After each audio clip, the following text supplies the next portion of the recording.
Mission FM. 하나님을 가까이 하라. 2023년 극동방송 사역 표어입니다. 포항 FM 90.3MHz, 울릉 FM 96.7MHz, 대한민국 선교중심 극동방송입니다. HLDC, 극동방송에서 내시를 알려드립니다.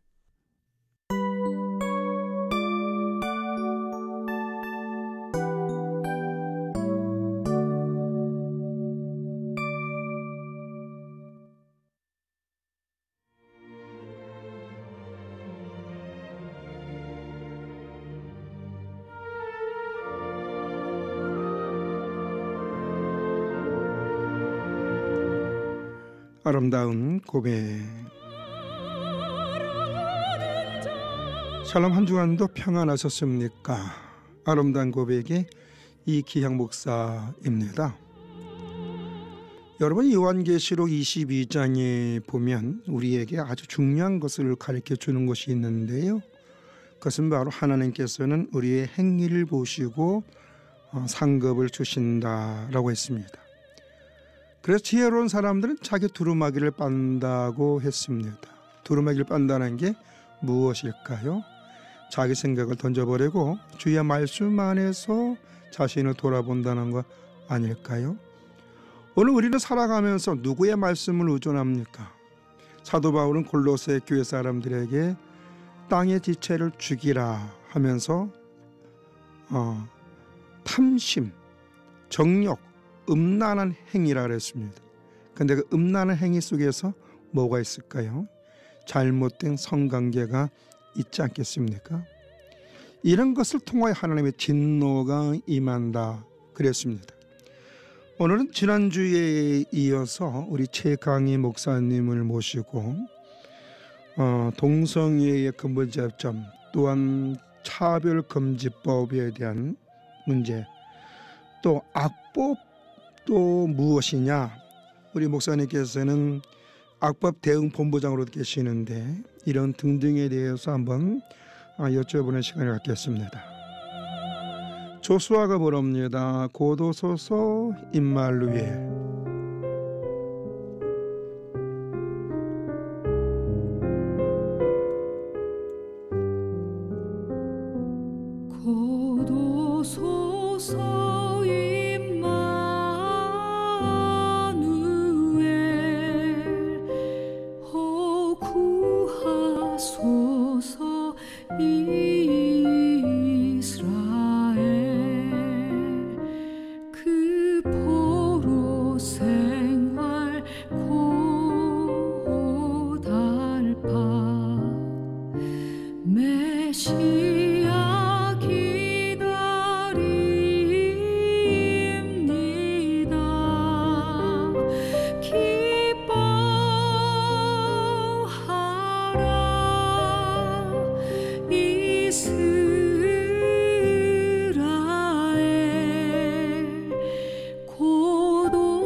참 진리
조수아의 고도소서 임말로 위에 이었습니다. 이제 얼마 안 있으면 우리 주님이 이 땅에 오신 날을 기념하는 성탄절입니다. 이 성탄절은 우리 초림의 예수님께서 이 땅에 오신 이유 우리 다 알고 있죠. 그렇다면 다시 오시는 예수님 앞에 우리가 어떻게 살아야 될 것인가 한번 생각해 보면서 우리 기한 목사님, 우리 최강 목사님 반갑습니다. 예, 목사님 안녕하세요. 시간이 참 뉴스와 같이 지나가죠. 네, 또 뵙겠습니다. 감사합니다. 금년에 사모님이 한갑이시죠? 또 왜 그런 걸 밝히십니까? 근데 왜 물어보면 한갑처럼 안 보입니다. 그러니까 제가 보니까 그런 것 같아요. 제가 볼 때는 40대 후반 아주 목사님이 약간 돋자 들어갈 것 같아요. 젊은 사모님하고 댕기셔서 그런데 깜짝 놀랐습니다. 맛있는 거 사드리네. 우리 목사님 지난주에 네. 차별금지법 좀 얘기하다가 네. 교과과정까지 이제 갔어요. 네. 그 공청회까지 가셨다고 그랬는데 좀 지난주 시간이 없어서 잘 얘기 못했지만 그 차별금지법이 이제 포괄적 차별금지법의 문제점에 대해서도 좀 약간 말씀해 주셨는데 그 포괄차별금지법의 그 잘못된 거 왜 또 이렇게 세상 쪽에서는 그런 걸 집어넣으려고 하는지 우리는 또 왜 그걸 반대하는지 거기에 대해서 좀 얘기 좀 해주시기 바랍니다. 우선 제가 지난주 이야기하면서 현재 우리나라에 차별금지 이미 존재한다. 네, 11가지가 있다. 근데 제가 여러 가지 이야기하다가 데이터에 살짝 오류가 있어서 11가지가 아니라 사실은 21가지인데요. 21가지가 있는데 네네네. 명시된 걸로만 14가지 이름인데 지금 뭐 제가 불러주려면 너무 복잡해서 부르지 않겠습니다만은 있고요. 이 차별금지법이 포괄적 차별금지 생기면 뭐 어떤 문제가 있냐 그럴 때에 두 사람의 이야기를 좀 인용을 할게요. 첫째는 전윤성 변호사가 뭐라고 말하냐면 제목만 말씀드리면 6가지의 문제가 생기는데 이 포괄적 차별이 생기면 첫째는 사생활의 자유가 침해된다. 둘째는 여성들이 성폭력으로부터 보호받을 권리가 침해된다. 세 번째는 역차별이 발생한다. 네 번째는 이런 것이 제정되면 친권이 제한된다. 다섯 번째는 표현의 자유가 침해된다. 마지막 여섯 번째 종교의 자유가 침해된다. 이렇게 말했고요. 또 한 부분의 법조인을 인용하면 조영길 변호사라고 계십니다. 네, 조영길. 법무법인 INS 대표 변호사이시고요. 장로이시면서 특별히 근본에 이분이 우리 교단 합신 MD부 과정에 입학해서 지금 2학기 이제 마칠 때 있어요. 전도사님이시네요. 전도사님이 그러니까 변호사고 장로고 전도사이신데 이분이 간단하게 교인들에게 기억하게 하기 위해서 이 차별금지법이 생길 때 발생하는 문제를 4가지 자유가 침해된다고 말해요. 그래서 제가 이 농담인데 4가지가 없어지니까 차별금지법은 4가지 없는 법이다. 제가 이제 조크를 합니다만은 그 4가지가 뭐냐면 첫째 신앙의 자유가 말살된다. 신앙의 자유. 근데 이제 일반 세상에는 신앙이 없는 분도 계시잖아요. 그렇죠. 근데 자기 개인의 양심에 따라서 동성애는 잘못됐다라고 말할 권리가 침해되니까 양심의 자유가 말살된다. 세 번째는 표현의 자유가 말살돼요. 그 기자들이 마음껏 이 부분에서 잘못된 거 지적도 할 수 있고 또 특별히 동성애와 이 에이즈의 연관성에 대해서 말할 수 있어야 되는데 인권보도준칙위에서 이게 말할 수 없도록 돼 있거든요. 근데 지금도 국가인권위원회에 의해서 그게 못하게 돼 있는데 이 법이 제정되면 이제 절대로 말 못하고 마지막으로는 학문의 자유가 말살이 됩니다. 지금은 우리나라가 선진국 중에 유일하게 차별금지법 막고 있는 이유가 동성애와 차별금지법이 얼마나 문제가 많은가를 책이 여러 권 나왔어요. 학자 교수들은 연구를 하고 그것이 윤리적으로 혹은 보건적으로 의료적으로 혹은 법적으로 등등 여러 가지 문제가 있다는 것을 그 글로 또 논문으로 발표하거나 책으로 써서 발표할 권리가 있어야 돼요.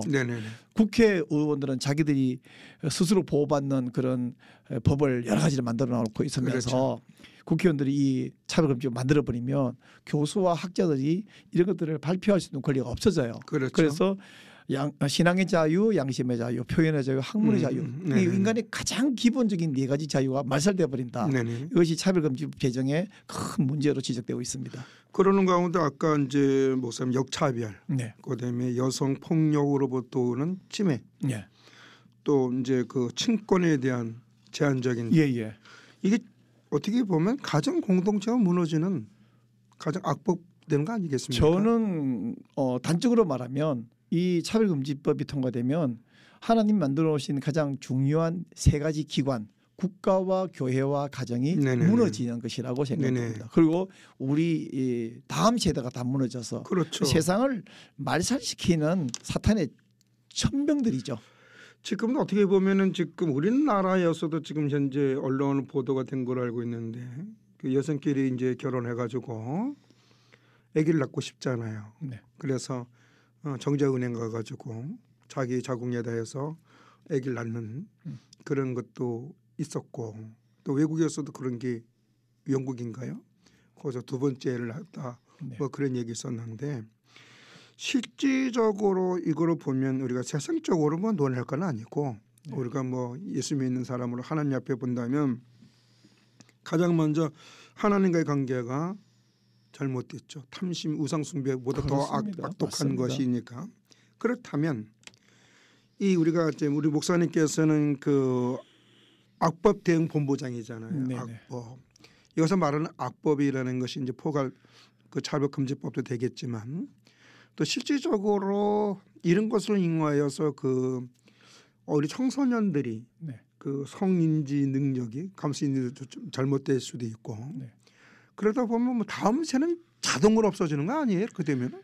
지금 원래 사람 속에는 죄성이 있고 하지 말라는 건 더 하고 싶은 호기심 그거가 있는 건데 그걸 최대한 교육 또 부모님과 잘 교화하고 학교에서 잘 교육해서 절제시키고 통제해 나가서 어른이 되고 나서 아 그때 내가 이겨낸 게 참 잘 다행이다 이렇게 되게 돼야 되는데 이 시대에는 그거를 부추기는 것을 넘어서 법으로 권장을 넘어서 그걸 안 하면 안 되는 법을 만들어 이게 이제 제가 말하는 학생 인권 조례하고 그리고 그 교과서 속에 있는데 제가 이미 말씀도 드렸던 것처럼 교과 과정 속에 그걸 집어넣으면 거기에 따라 교과서를 만들고 그러면 선생님이 그걸 가르쳐야 돼요. 그렇죠. 안 가르치면 불법이 되는데 네네.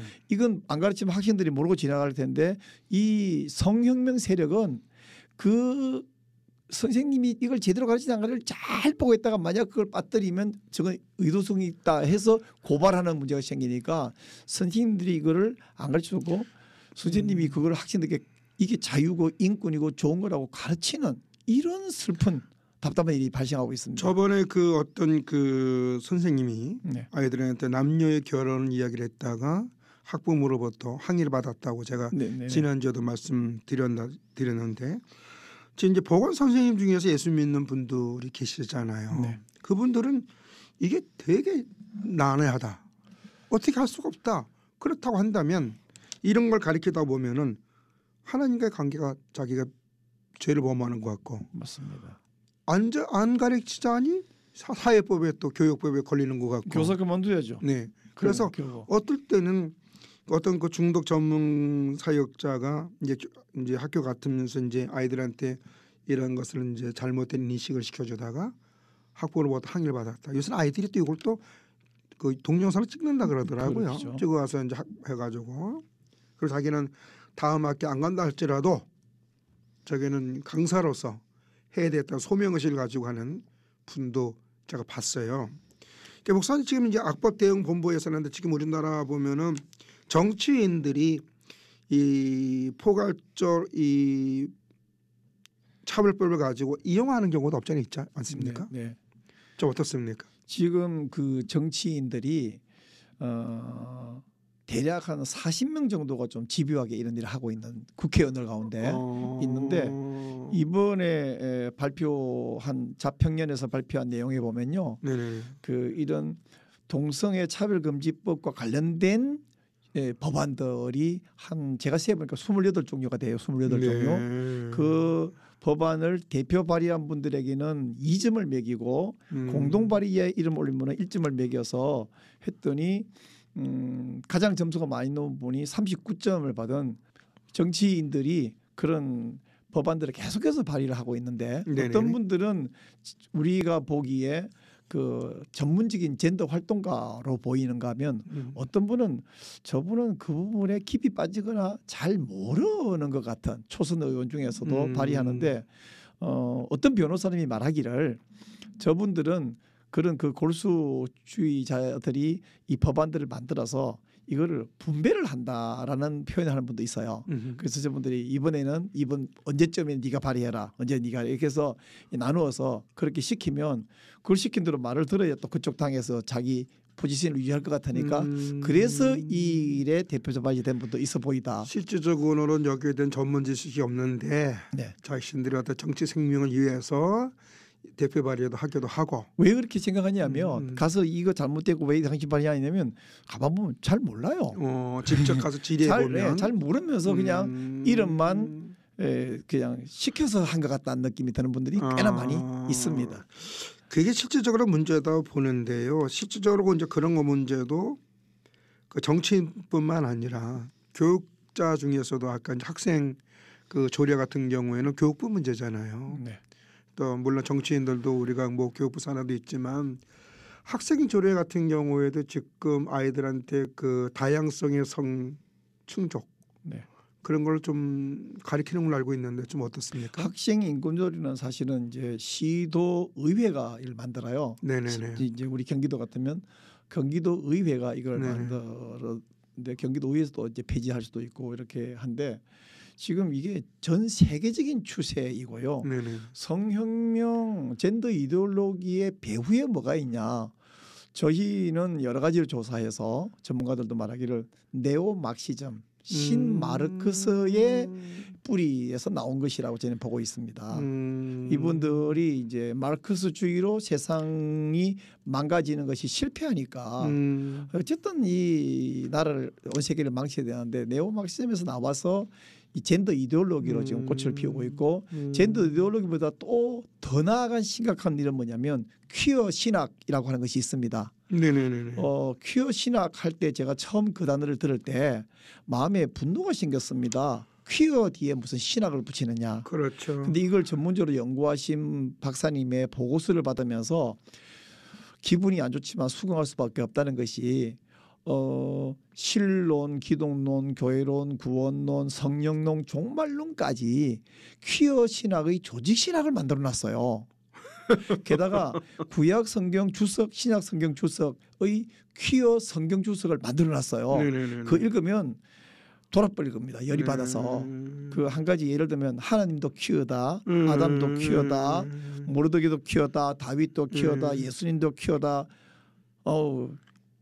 퀴어 아닌 것이 없어요. 그렇죠. 그렇게 성경의 모든 인물들을 다 이런 해서 내비두면 잠시 냅두면 오늘날 진화론은 정설이 되고 성경적 창조론은 마치 미신처럼 취급받는 것처럼 자칫하면 퀴어 신학이 정설이 되고 우리가 말하는 개혁 신학은 그 한쪽 코너에 몰릴 위험에 빠져 있어요. 이제 그러기 위해서는 제가 이제 그 우리가 한국 교회 목사님들도 지금 교회에서 어떻게 보면은 교회의 이제 뼈다라고 할 수 있는 우리가 성경과 조직 신학 같은 교리 신학이 어떻게 보면은 성도님들 잘 안 가르치지 않습니까? 조직 신학이라고 가르치지는 않고 설교 속에 묻어나가죠. 묻어나가지만 좀 체계적으로 그런 것이 이제 하면서 거기에 가장 중요한 게 우리가 하나님의 하나님 되심 또 그 안에서 우리 성도가 왜 성도인지 네. 그런 기본적인 골격을 좀 가르치다 보면 이런 젠더 문제 같은 퀴어 문제는 자동으로 해결되지 않겠다. 설교 속에 조직신학이 묻어나갈 수밖에 없는데 그 정도는 좀 약하고 네네. 또 우리가 왜 평소에 식사를 하면서 건강을 유지하다가 어디가 아프다 그러면 그쪽 방면에 약을 먹기도 하고 또 그 보조식품을 여기 먹기도 하듯이 네네. 밥만 먹으면 안 되니까 뭐 인삼을 먹는다든지 아니면 병원에 가서 약을 타서 약을 먹는다 하는 것처럼 지금은 시대적으로 퀴어 신학 또는 젠더 이데올로기가 집요하게 집중적으로 다방면으로 공격을 해오고 있기 때문에 우리도 평소에는 농사짓고 공장에 일하다가 전쟁 나면 다 무기 들고 뛰어나가야 되는데 지금은 일종의 전쟁이 벌어지고 있다고 봐요. 그런 의미로 목사님들이 평이한 설교 말고 이 동성애와 차별금지법 이 부분이 얼마나 심각한 문제가 있는가 하는 설교를 집중적으로 긴 기간 동안 해줘야 되고 또 퀴어 신학 같은 것은 평소에 목사님들이 연구하기도 어렵지만 그걸 다 설명하기도 어려우니 이 부분 집중 연구해 놓으신 분이 제 주위에 여러분이 계셔요.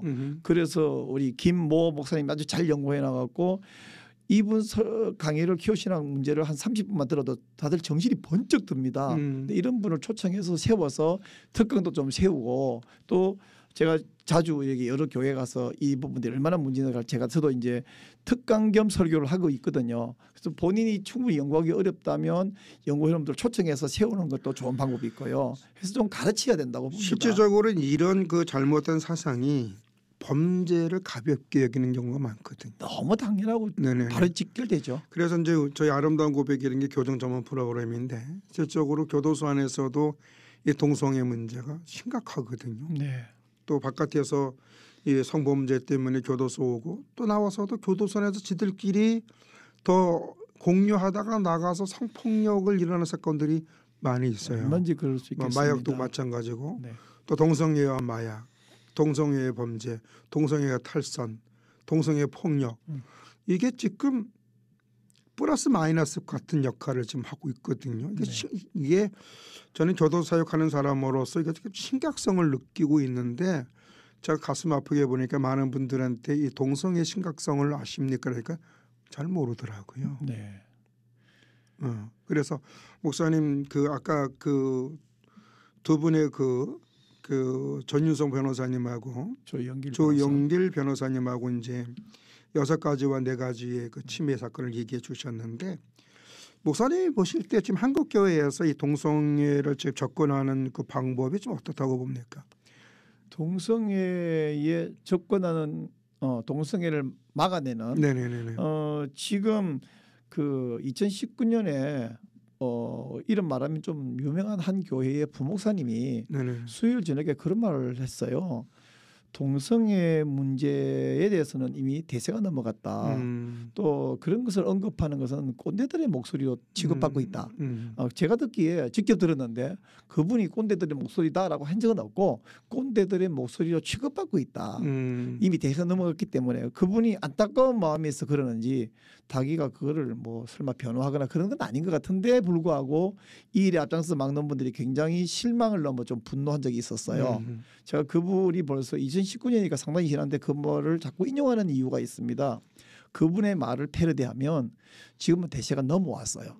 그럼 왜 넘어왔냐? 가만히 있다 넘어온 게 아니라 처음에는 많은 분들이 무관심했는데 무관심인 이유가 몰라서 심각성도 모르고 문제도 모르는데 우리가 나서서 이게 얼마나 심각한 문제야. 국가, 교회, 가정이 무너지는 일인가를 계속해서 설명하고 알리자 많은 분들이 이제 큰일 났구나 하고 돌아오고 협력하고 그래서 그 서울에서 서울광장에서 퀴어 축제 그리고 끝나서 프레이드를 하려고 하는 그 앞에서 우리가 올해는 15만 명, 작년에는 10만 명이 그 앞에 모여서 거룩한 방파제로 인간 방파제 역할을 하고 있었거든요.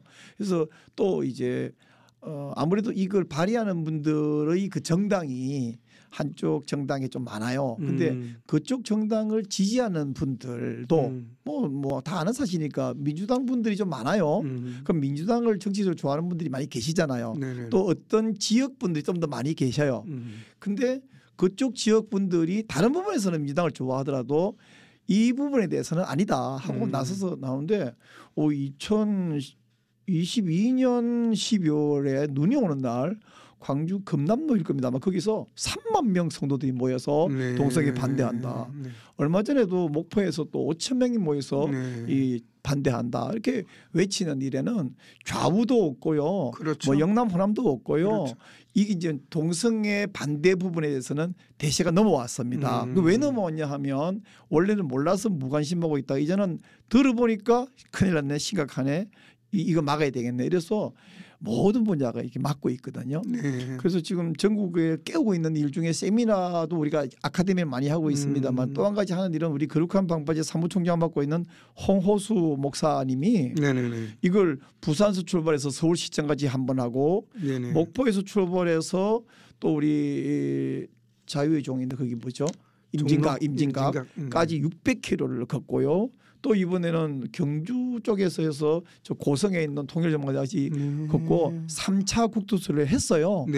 그리고 또 내년 3월 초에 남해안 벨트를 영호남 여기 하고 그다음에는 또 저 휴전선 근처도 할 것이고 계획을 계속 세우고 있는데 이걸 왜 하냐면 한번 한 600km 이렇게 행진하면서 보통 11군데에서 15군데 도시에서 거기서 또 출범식부터 시작해서 이렇게 행사를 합니다. 그러면 그 지역에 있는 목사님들이 다 함께 수십 명 또는 뭐 50명, 100명 이렇게 모여서 함께 거룩한 바바지를 세우자 외치고 또 이렇게 걷고 이렇게 하면서 많은 도시들 모두를 깨우고 있는 중에 있어요. 이렇게 해서 지금 우리가 세미나도 하고 집회도 하고 그런 국토 순례도 하고 매우 다양한 방법으로 깨우고 있으니까 처음에는 몰라서 무관심하다가 이제 대세가 넘어오고 있고 우리는 이 국회의원들이 이런 발의를 했었는데 그 정치적인 끝나겠다 싶도록 우리가 계속해서 일을 하려고 하고 있습니다. 그러면 앞으로 이제 그 현재 그 많은 이런 활동들 하고 있는데 네. 실질적으로 각 이제 성도들의 가정에서 또 교회에서 이런 문제가 생겼을 때 어떻게 이 문제를 해결할 수 있는 방안 그것에 대해서 한번 다음 주에 한번 더 말씀해 주셨으면 고맙겠는데요. 예, 알겠습니다. 네. 우리가 지금 최각희 목사님을 통해서 동성애의 심각성을 지금 여러 가지 이야기하고 있는데 한 주 더 모셔서 지금 우리가 그 동성애의 그 심각성을 좀 정말 피로 인식하고 또 사회적으로 인식하고 교회가 인식하고 또 성도님들이 인식해서 우리 어린 자녀들에게 자잘못에 대한 하나님 앞에서의 모습을 가르쳐줘야 된다고 봅니다. 극동방송을 듣게 하세요. 기적이 일어납니다. 우리는 지금 생명을 전하고 있습니다. 국립합창단이 부릅니다. 저들밖에 한밤중에.